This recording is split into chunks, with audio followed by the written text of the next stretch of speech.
Hi, it's Dr. Vinod here, and today we're talking about an interesting topic, which is, are your healthy foods actually bad for you? So let's get right into it. I think one of the things I find with patients and my discussions with patients who have been coming to me for years is the fact that they ask me a lot about nutrition advice. And a lot of the conversations around, hey, what do I eat? What's going to help me get to a place where I could lose weight? And what's ultimately going to help me recover from my injury. And a lot of times these conversations happen around certain conditions like back pain, neck pain, walking, falls. But generally, the honest truth is people actually want to have a voice of somebody who's a professional to ask about this. So physical therapists oftentimes get that question of what they can do to physically improve their bodies. And weight loss is pretty hot topic. So you might be thinking nutrition, physical therapy, like what is the connection here? And the reality is that in physical therapy, as you're recovering, your nutrition and the way you take care of your body has an instrumental and big part of your recovery. Anybody really knows that the reason you can get injured is because you may not be taking care of yourself. And part of that could be just the way you're eating, because food and food intake does play a role in the inflammatory process of your body. It's pretty well known in the medical industry or in medical societies as a whole that if you eat poorly, you're more risk for things like diabetes, cardiovascular disease, obesity. And those factors ultimately create a situation where your body's a little bit more inflamed and stressed. And you could just ask anybody who's lost 20 or 30 pounds. They're going to tell you immediately that their pains have reduced, that their ability to move is better, that they're physically able to do more, and they could sleep better, right? These are just some of the comments I've heard from patients over the years that have lost weight, is they're able to do more in their day, they're more active. And when you're more active, you can recuperate better. And you could prevent injuries, and you could also have better recovery from injuries that exist, like a back pain or even a surgery, right, that has occurred. So weight loss and weight management has always been an area that I've come across has actually crossed in line with recovery, physical therapy, rehabilitation, and just in general, overall well-being. So the thing that we end up running into quite a bit that is the question really is that, how could I ultimately have eaten so well, yet I'm still gaining weight, or yet I'm not losing weight? And there's a simple answer to this. The simple answer really is that you're eating too much of a good thing. Yes, you can eat too much of a good thing. You can eat too much of anything. But if you eat too many apples or too many bananas or too many fruits or too many vegetables, there is a point where your body has some degree of set point to where it is in terms of its weight that can be adverse for it. And I kind of tell people when they ask me this question, like, hey, what do I do? Like, how do I know? And the hard reality is when they look back to when they were 17 or 18 years old, I kind of call it the high school days. When you look back to your high school days and you look at the weight on the weight scale, then for the majority of the people, generally people will say, I weighed, 170 or 150 or 180, whatever the number is. And generally speaking, those are the times where you're probably most active, you're busy, you're at school, you're moving around, you're not sitting at a desk job, for example, and you're actually very much not eating so much, right? Because you don't have time. And you're athletic, and you're growing, and you're developing your body going into adulthood, essentially. And you're at the latter part of your teenage years. So this is a great time to look at your body back in your mind. If you're 50, 60, 70, whatever the age is, just take a look back and say, hey, you know what? Between the age of like 17 and 21, what did I weigh? If you weighed 170 and you weigh 200 right now, nobody's asking that you should be 170. That's not necessary. But if you're 30 pounds heavier, one could argue that you could lose 10 or 15 pounds to get yourself back to more of the weight you were when you were in high school. Now, it's hard to do. And I understand why, because we're busy. And maybe in the course of lifetime, you've worked out and you gain more muscle mass and you weigh a little bit more there. But if you just look in the mirror, and believe me, you looked in the mirror, I'm sure when you were 17 or 18, just take a look in the mirror. And if you see something that's not optimal to you, it's safe to say you can lose probably 5 to 10 pounds, right? So that's a conversation I've had with patients before where I'm like, look, just take a look at your high school weight, where you are today, and compromise. Can you come back a little bit closer to that weight? And let's start off by losing 5 or 6 pounds. So then the question comes there, what do I eat, Dr. Vinod? What do I do? Do I walk more? Do I exercise more? Do I go to the gym more? Do I what? Well, one thing you cannot avoid is eating. You can avoid exercise. You could even avoid sleep to some degree, but you can't avoid eating. Not in our society where food is very available to you. So now you've taken bad food and taken it off the table. You've cut out sweets. You've cut out dessert. You've cut out alcohol. Maybe even went to a degree where you have a nutritionist giving you some advice. Then you're eating all these good foods, avocados, bananas, lean grass-fed, pasteurized meat. You avoided all the cooked stuff. Now you're eating raw. But where are we at? And where we're at is that the only thing that's bad about that is the term and the fact of quantity. So I always tell my patients, look, if you can eat your foods and you could fit it in the palm of your hand, like right here in your palm of your hand, you generally can be pretty safe about the amount of food you eat, right? I mean, again, if that palm is full of jelly beans, that's not going to be healthy. But we're talking about healthy food being bad for you. So if you take 3 bananas and eat it all at one time, your blood sugar is going to go up. There's no doubt about that. How much? I don't know. But you have to think about moderation with even the healthy food that you eat. So strategies on that always would be palm of the hand strategy. Another strategy is when you eat your food, right?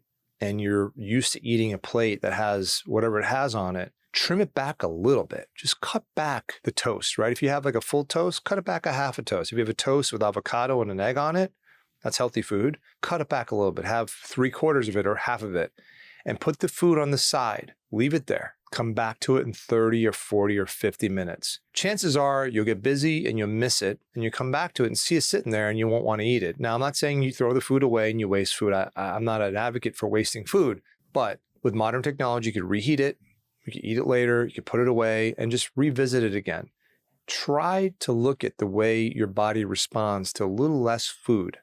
Don't be very anxious or excited to get yourself full each single time. I'll tell you another thing too that people forget about eating healthy. They eat healthy all the time and then they go out to a party. They go out with date night with their wives. They go out with their friends. They go to a birthday party, which I've already said. But they go out to these different events. Sometimes it's twice a month. Sometimes it's once a month. If you're under 21 and you can't drink and you shouldn't drink, you won't have a drink, but maybe you'll have that cake, right? So if you take a look at the amount of days you go out and the amount of times you go out and have things like alcohol or food from eating outside that you don't know what's in the food, and you calculate those days of the week into your month, which then ultimately calculates it out to the course of your year, which I don't recommend you calculating a whole year because you don't know the future sometimes. But things do come up. And when those things come up, do you want to be the person sitting at the dinner table eating carrots and celeries and, drinking water?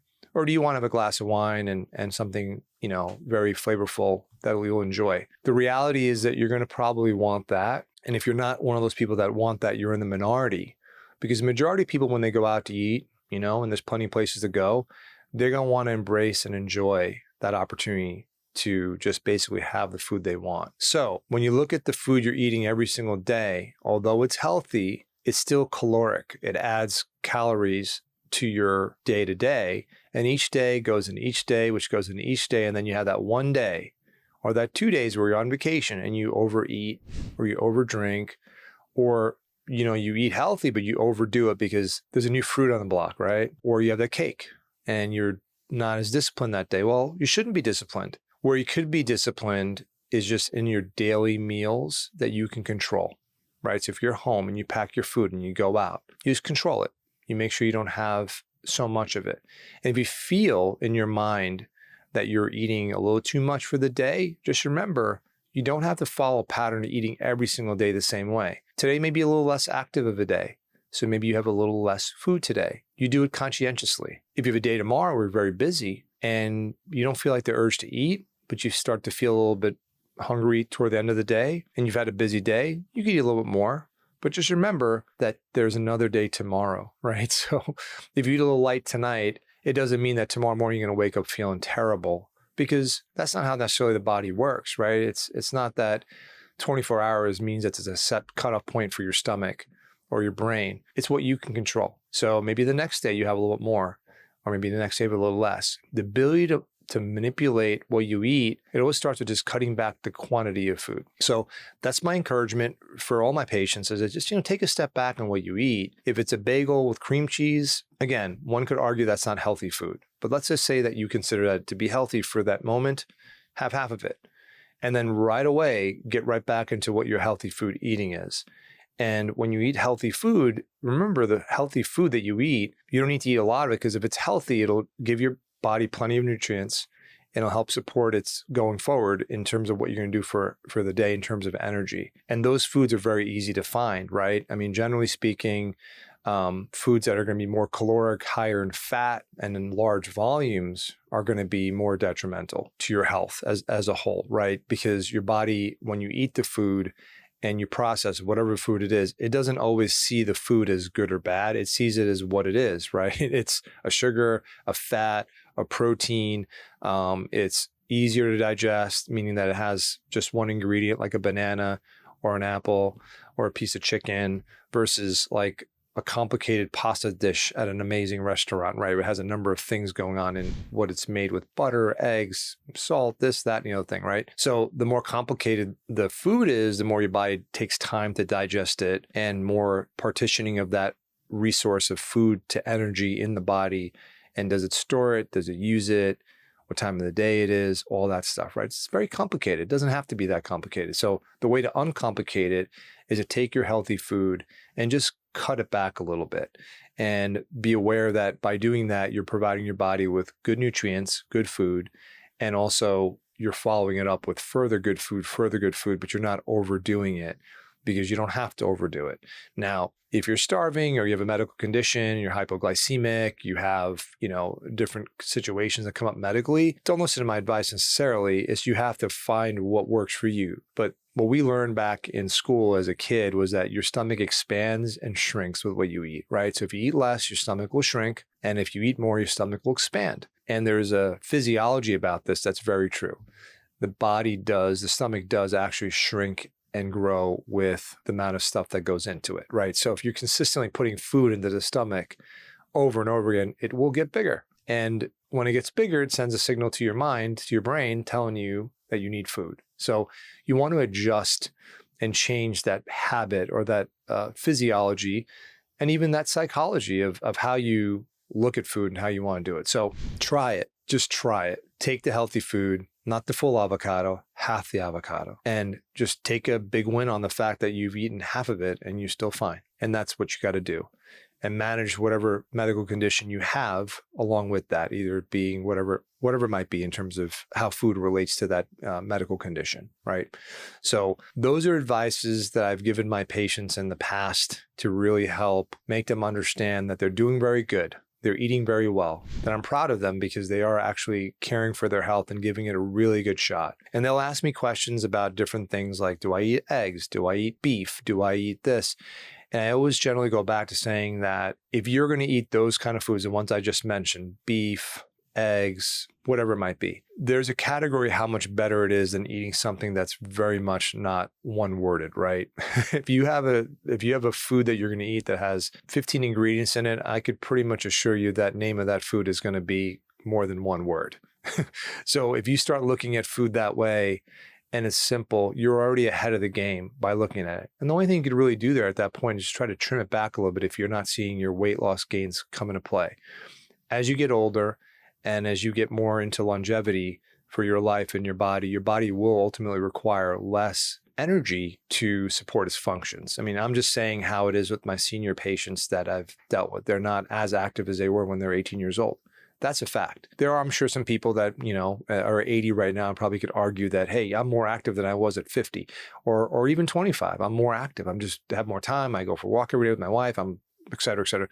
Awesome. Metabolically, as the body gets older, we're taught in school that body is not going to have the same energy metabolism as it did when you were 20 or 40. And that's just a fact that we've learned in being involved in physiology and anatomy and understanding how the body utilizes energy through the form of exercise, nutrition, and generally speaking, just the way the metabolism is for the body. So the key thing there is that you're never going to go wrong with taking healthy food and partitioning it lesser to see how you feel. If you don't feel well with reducing the food, increase it. Increase a little bit of the healthy food. Don't increase it by going to, a fast food restaurant and having a terrible meal. That's counterproductive. You went really backwards, right? So sometimes people will go weeks and weeks and weeks or days and days and days and eat really, really well and be proud of themselves, and they'll see their losses in the weight scales. They'll look in the mirror and they're like, wow, I look better. Or they put a pair of pants on or a dress on and say, wow, this feels much better. And, they'll walk out and they'll see a friend of theirs. Wow, you look like you lost weight. You look amazing. And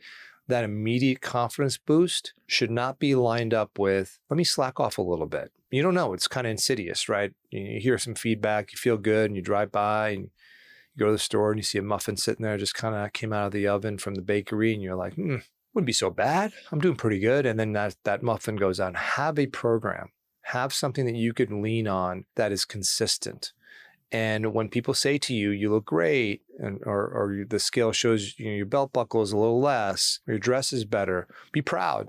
You're doing really well. But remember, I tell this to my patients all the time when they have injuries, particularly like things that affect their body because of their weight. That injury is an injury, and it happened, and it could happen again. I'm not trying to be like a Debbie Downer about it, but it can happen again. And when it happens again, where do you want to be in recovery? Do you want to be in the phase of recovery where it can happen fast or slow? So the consistency of your nutrition, the consistency of your exercises, the consistency of what you do every single day does matter. And you can only be so consistent as sometimes life puts in front of you, right? That wonderful wedding you're going to go to for your kid, or that wonderful time that you plan for months with your whatever, or even just that weekly date night you go out to spend time with your kids or your wife or whatever it might be. They're going to be met with situations where you can't control everything. So during the times you're doing it, control it. I've said it again with patients, control it by reducing a little bit of the quantity of the food you eat, make sure the food is quality, and make sure that quality is consistent.